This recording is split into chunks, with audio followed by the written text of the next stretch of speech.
Bonjour à tous, ici Pauline Roche. Bienvenue sur ma chaîne dédiée à la santé et aux avancées fascinantes en biotechnologie. Si vous êtes curieux de découvrir comment ces innovations transforment notre bien-être et notre avenir, n'hésitez pas à vous abonner pour ne rien manquer. Prêt à en savoir plus? Bonjour Allons-y! à tous, aujourd'hui, je vais aborder un sujet qui nous concerne tous, le monoxyde de carbone et son impact sur notre santé.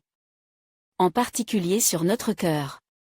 Dans cette vidéo, je vais vous expliquer comment la pollution urbaine, souvent négligée, peut avoir des conséquences graves sur notre système cardiovasculaire.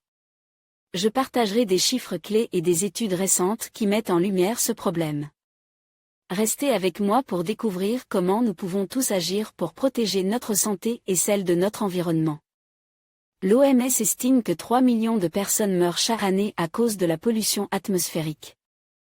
Parmi les polluants, le monoxyde de carbone est impliqué dans la survenue d'accidents cardiovasculaires. Des chercheurs français révèlent qu'une exposition chronique à ce gaz provoque des dysfonctionnements cellulaires chez le rat, même en parfaite santé. Ces atteintes difficilement détectables pourraient compliquer les diagnostics si elles se confirmaient chez l'homme. Chez les rats, même en bonne santé, les cellules cardiaques sont affectées par l'exposition au monoxyde de carbone contenu dans l'air urbain. Arboreux CC-BY-NC. Les études épidémiologiques ont déjà établi le lien entre la pollution urbaine au monoxyde de carbone, CO, due à une combustion incomplète dans les moteurs de voitures, et les risques cardiovasculaires chez les individus fragilisent. Cependant, peu de données existent sur les effets de cette exposition chronique au CO chez les individus sains, ni sur les mécanismes cellulaires et moléculaires provoqués par ce polluant.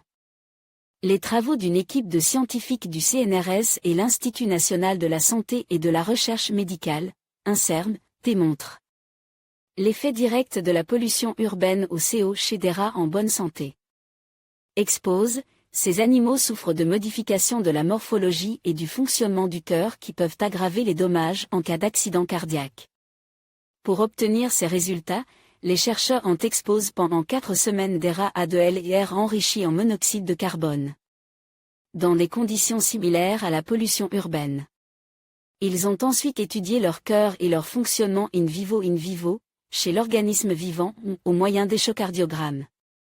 Ces études ont été complétées in vitro par des analyses au niveau cellulaire et moléculaire des cellules cardiaques, les cardiomyocytes.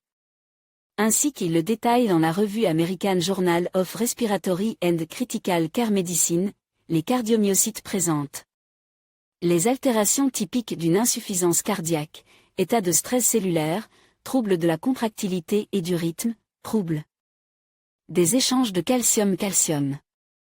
Les cellules souffrent en silence. Pourtant, à part une modification du ventricule gauche, plus développée que la normale et présentant des signes de fibrosé. Les atteintes du fonctionnement cardiaque sont peu visibles. Des mécanismes compensateurs doivent donc se mettre en place pour assurer un fonctionnement normal du cœur. Cependant, le stress demeure et augmente les risques de dommages en cas d'infarctus du myocarde. C'est donc un facteur aggravant des maladies cardiovasculaires, difficile à déceler lors d'examens cliniques de routine qui plus est, puisque le cœur continue à fonctionner normalement. Les chercheurs du CNRS et de l'INSERM tentent désormais de déterminer les seuils d'exposition et les conditions qui traduisent les effets cellulaires observés en pathologie cardiaque. Si ces effets se vérifiaient aussi chez l'homme, comme le suggèrent les premières études, les difficultés de détection compliqueront l'établissement des diagnostics. En conclusion, il est clair que le monoxyde de carbone représente un danger significatif pour la santé cardiovasculaire, surtout dans les zones urbaines où la pollution est plus intense. Les études montrent que l'exposition à ce gaz peut entraîner des problèmes cardiaques graves, affectant ainsi la qualité de vie de millions de personnes. Il est essentiel de sensibiliser la population et de prendre des mesures pour réduire les émissions de monoxyde de carbone. Ensemble, nous pouvons œuvrer pour un environnement plus sain et protéger notre cœur. Merci de votre attention et n'oubliez pas de prendre soin de votre santé et de celle de notre planète.